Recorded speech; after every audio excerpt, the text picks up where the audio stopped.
You touched on this. I have friends who are very comfortable with their lives and feel no need for God. They're healthy, affluent, educated, self-satisfied.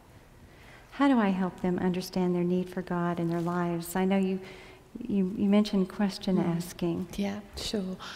On top of asking questions, and I would really think about in advance, if you're thinking about a particular friend who's wealthy, attractive and successful, or whatever it was, the list, think about what some of the specific questions you might ask. And I would say even pray about that. Maybe that God will give you a question that might unlock things for them.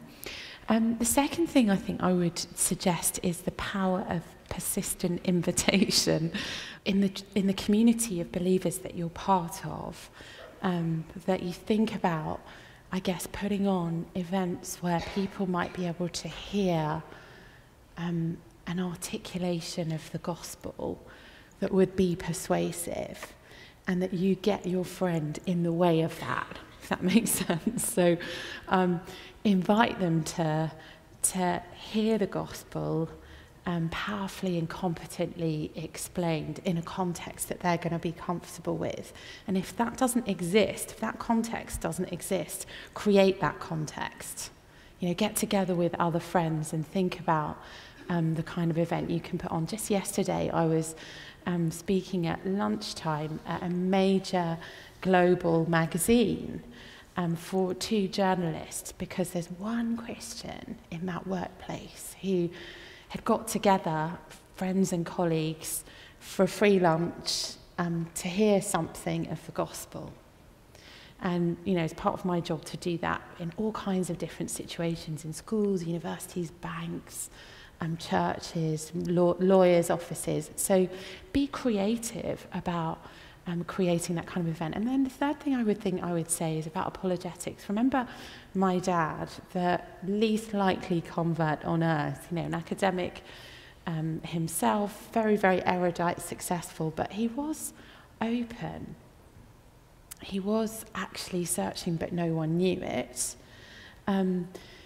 Think about the power of apologetics, just even the intellectual stimulation of